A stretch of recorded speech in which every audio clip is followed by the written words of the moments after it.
How Lamelo changed the game for the next generation. Lamelo Ball has without question taken over as the internet's favourite rookie, maybe even more than Zion last year. Sorry, Zion. Even though Zion's averaging 25 this season alone, it seems like he's last year's news. The difference between the two is Lamelo's absolutely changed the game for the younger generation, and it's already started to take effect. In today's video, we'll cover how Melo's changed the game and what that could mean for future NBA players. Before we start, we'd like to thank our returning subscribers. We appreciate your support as we continue to grow. For those that are new to the channel, please be sure to subscribe. We're going to announce a huge giveaway soon, and we wouldn't want you to miss out. Also, if you're a Lamelo fan, be sure to check out our other Lamelo videos by watching our Lamelo playlist. And without further ado, let's get into it.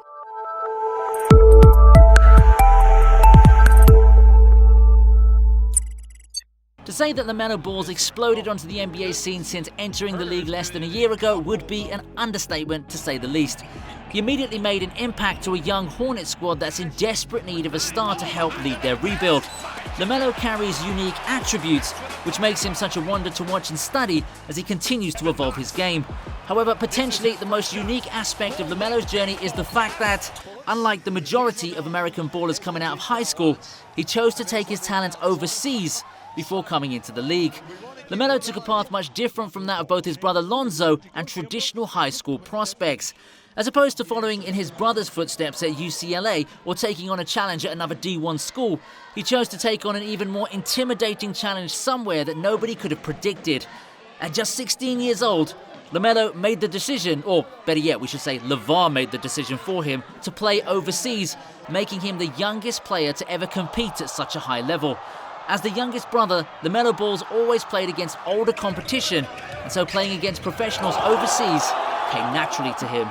As a freshman in high school at Chino Hills, Lamelo was the starting point guard on a team that went undefeated and was ranked the #1 high school in the country. As a freshman, Ball played at a high level and proved to be one of the best players on the court at all times, even when playing alongside his older brothers Lonzo and LiAngelo. In Lamelo's sophomore year, his game improved dramatically with Lonzo gone, so much so that both Lamelo and LiAngelo were putting on dominant performances on a nightly basis. Lamelo had a breakout game where he scored 92 points in a single outing, immediately drawing attention worldwide. He was garnering a massive buzz before entering his senior year, selling out nearly every stadium he competed in at the time. At which point his father, LeVar, made the decision to pull him out of high school and send him to play overseas alongside his brother LiAngelo, a decision that nobody could have seen coming. He began his international career playing in Lithuania for Prienų Vytautas, where expectations immediately rose upon arrival. Though Lamelo didn't play too many games in total for the Lithuanian club, he later stated how much the experience impacted him later on in life, as it was an introduction on how to play and carry yourself with maturity, dignity, and professionalism. In a way, it forced him to grow up quicker than most prospects ever had the chance to. After finishing his high school career at Sprite Institute in Ohio, he decided to join the NBL in Australia for the Illawarra Hawks, this time as a more mature and successful player. He stepped up immediately and made an impact for the squad, showcasing his unique combination of basketball IQ and God-given talent.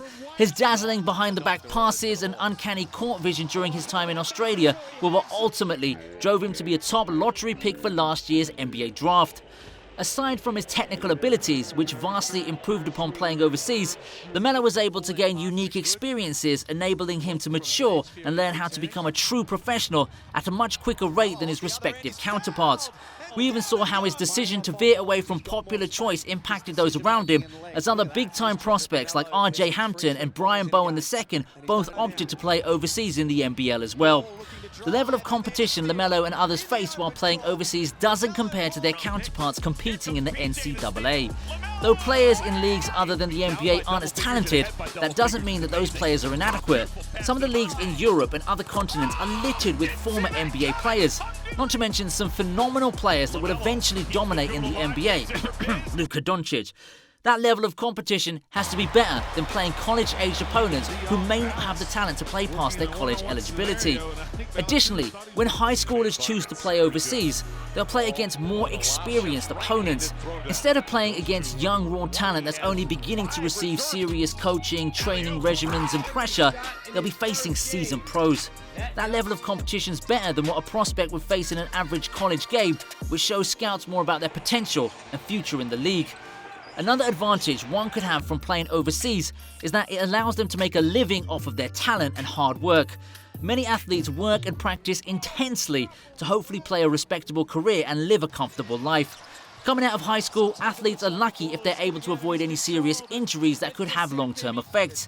By opting to play overseas, it enables the athlete to capitalize on their gifts and sign contracts with professional clubs rather than the NCAA, allowing them to make a substantial income right off the bat.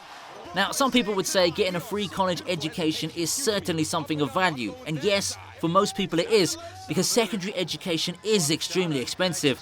If a player were to spend all 4 years of his eligibility at school, those years have a value of around $100,000 or more, and the athlete would have a degree. However, those years of free education don't mean much for possible professional basketball players, as these kids are trying to make the pros, live their dreams of playing in the NBA, and make enough money to support generations of their family. To risk their health and future for an institution that provides the player nothing of value in his eyes isn't appealing. However, making six figures playing for a professional team while gaining experience is more appealing than playing for free at a D1 NCAA school. This is all not to mention the recent success of players coming to the league from overseas, like Hall of Famers Manu Ginobili and Dirk Nowitzki, as well as young stars like Luka Doncic and Kristaps Porzingis. It's obvious that the talent elsewhere is legitimate. Even in more recent years, players like Terrence Ferguson and Emmanuel Mudiay played overseas and have since had relative success in the league. We haven't even got into other paths high school prospects could take. Look at Isaiah Todd or Jalen Green, who arguably could have played for any Division I program, but decided to play in the NBA G League, making $250,000 and $500,000. That was unthought of until recently. Lamelo and other players have paved a different path for others to follow and have shown it is possible to be successful doing something different. What do you think? Will we see collegiate juggernauts such as Kentucky, Duke and North Carolina suffer because of Lamelo? Lamelo separated himself from the pack early on in his career, potentially altering the way future prospects view the NCAA and international landscape. His decision secretly turned into a trend-setting movement sure to shape the future of NCAA basketball and the routes athletes take to become professionals. This is a nice change of tune, as it's seemingly been a requirement for 18-year-olds in North America to go to a reputable Division I NCAA program in order to get drafted to the league. Though there may have been some exceptions in previous years, the thought of leaving your home country, where basketball is the primary sport, to a completely foreign country where basketball isn't the primary sport can understandably be daunting. There's less certainty, less exposure, and you'll probably be in a less social environment as you'll be totally new to the area. But as mentioned throughout this video, there are a plethora of benefits to be gained from taking on this challenge and venturing overseas. While it can be absolutely uncertain and a daunting task, it can indefinitely change the way you look at yourself, your competition, and the game of basketball as a whole. So as much as we ooh and ah at Lamel's on-court dimes, he could be shaping a whole new generation of NBA players. Players that may be a little bit more experienced.